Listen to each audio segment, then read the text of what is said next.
in the face, been the object of someone's hate. Hello po mga kasolid, ako day Sylvia Ocania, 23 years old, from Cebu. So nagsugod kong drive og motor or nagpractice way back when I was high school. Nakapag-decide si Papa na bilhan ako ng motor para magamit sa damo sa probinsya. Kay mahal man ang magpliti-pliti sa habal-habal, di ba? So ayun nga, doon na nag-start. Nag-ground north ako sa Cebu, nag-ground south. Tapos nung nakadaan ako sa TCH, nung time na yon hindi pa masyado maraming lady riders. And then, nakuhanan ako ng picture ng isa sa mga photographers doon. At doon na nga, doon ako medyo dahan-dahang nakilala kasi rare pa lang yung mga babae na lady riders nung time na yon. So way back 2019, nag-start ako ng race doon sa Cebu. Circuit race doon sa racetrack sa may Cebu pa nagdait, yung kart zone. So doon, saktong-sakto, kabatch ko nga pala ay nakalaro ko si Ate Celet. Siya yung nag-train sa akin. Hi pa, Ate Celet.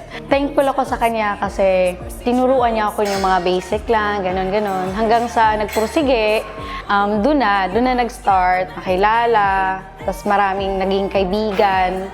Tapos hanggang sa napunta ako sa Bristol. Doon na nakitaan ng potential. So ayun, naghanap ng ambassador si Bristol Cebu. So doon ako nag-start sa Bristol Cebu. And then, inimbita po tayo dito sa Manila, sa first branch, dito sa Caloocan ng Bristol. So, nandito po tayo sa Moto Morini. So, ang Moto Morini is the first branch here in the Philippines na located dito sa Caloocan, 10th Avenue.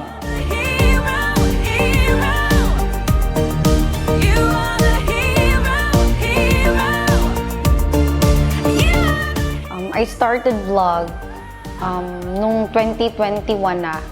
Mas naging porsigido ako sa pagbablog kasi maraming nasiyahan ng mga kasolid supporters natin.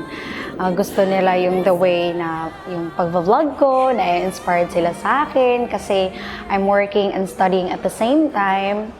And yun, nai-inspired sila na labanan yung mga pagsubok sa buhay. So, yun nai-inspire ako doon. And thankful naman ako na may mga solid supporters tayong sumusuporta kahit saan at kahit kailan.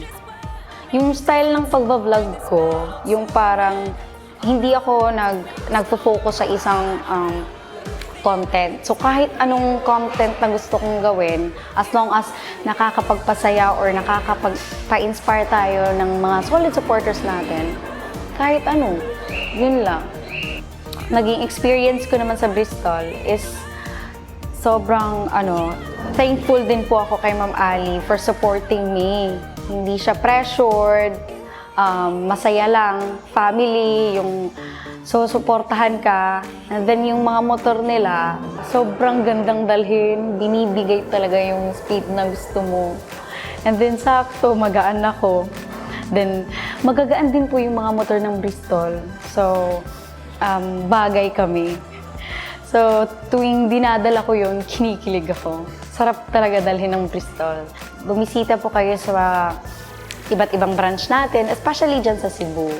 And then sa mga kasolid supporters natin dito sa Manila, marami po tayong branch ng Bristol Motorcycle. So, bumisita po kayo at nang masubukan nyo po. So, yung tip ko lang or advice sa mga kapwa ko motovloggers na lady rider, pagpapatuloy niyo po lang yung nasimulan niyo. Kung saan po kayo masaya, go lang. Kasi dyan din po ako nagsimula. Actually, mahirap siya sa umpisa. Lahat naman siguro, mahirap. Pero pag sige-sige na yung paggamit or paggagawa mo ng pag-vlog, yun, doon na. Parang easy na lang, laro mo na lang yung pag-vlog mo. So, patuloy lang po. So, ayaw galimot og ampo sa Ginoo nga gabayan mo, i-guide ang inyong huna-huna sa sakto, and amping pirmi. And of course, salig sa inyong kaugalingon. Kay kung di mo mosalig, wala ra gyapon mahitabo.